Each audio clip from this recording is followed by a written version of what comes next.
The temporary ceasefire between Pakistan and Afghanistan has been extended until the conclusion of talks in Doha. The extension came at Kabul's request, with high-level negotiations expected to begin tomorrow.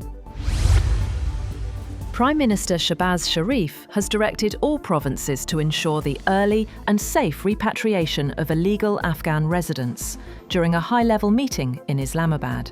The session reviewed national security, diplomatic developments, and the ongoing repatriation process. The Prime Minister praised Field Marshal Asim Munir for leading Pakistan's successful defence against Afghan aggression and for ensuring national stability during recent tensions. Meanwhile, in a strongly worded statement, Defence Minister Khawaja Asif says Pakistan has paid a heavy price since the Taliban takeover in Afghanistan, with nearly 4,000 lives lost and more than 10,000 terror incidents recorded. In a social media post, the minister said the Afghan regime continues to act as India's proxy and is orchestrating a war of terrorism against Pakistan in collusion with New Delhi and the Tehrik-i-Taliban Pakistan. He made it clear that Pakistan can no longer afford to maintain relations with Kabul as it did in the past, signalling a dramatic shift in policy. He said Pakistan had already endured 5 decades of forced hospitality, and now it was time for all Afghans refugees to return to their homeland, where their own government holds sway. He concluded the statement with a clear ultimatum that Afghanistan must coexist as a neighbour that respects peace or face consequences. Pakistan has expressed serious concern over repeated border violations by the Afghan Taliban and terrorists, saying the country responded befittingly to aggression from Afghan soil. The Foreign Office spokesperson said Pakistan acted in self-defense, thwarting cross-border attacks while ensuring civilian safety.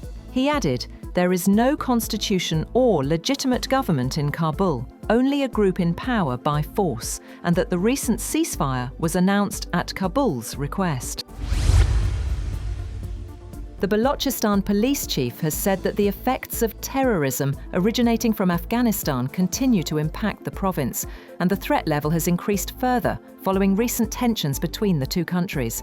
He says police and other law enforcement agencies are on full alert, and despite the rising threats, 99% of terrorist acts have been successfully foiled through coordinated intelligence and security operations.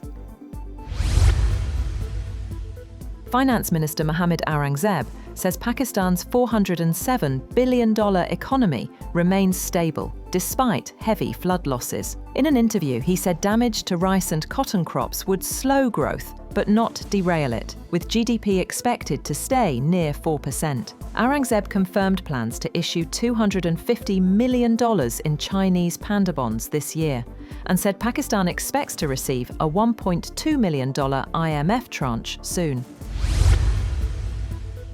Meanwhile, inflation rises for the third straight week, reaching 4.57% and pushing up the prices of 24 essential items. According to the Pakistan Bureau of Statistics, the sharpest increases were seen in tomatoes, onions and eggs, while the prices of flour, sugar and LPG also went up. However, some relief was noted in chicken and banana prices, which recorded slight declines. Tremors were felt across northern Pakistan on Friday, shaking cities including Islamabad, Rawalpindi, Peshawar, Swat, and Chitral. The earthquake, measuring 5.6 on the Richter scale, had its epicenter in Afghanistan's Hindu Kush region. People rushed out of their homes in panic, but no casualties or damage have been reported so far. Gold price in Pakistan has soared to record highs as Pakistan witnesses the biggest single-day increase in the price of 24-carat gold per tola. Similarly, the price of silver also witnessed a new record. The price of 24-carat gold per tola has risen by a record 14,100 rupees, reaching an all-time high of 456,900 rupees in the local market.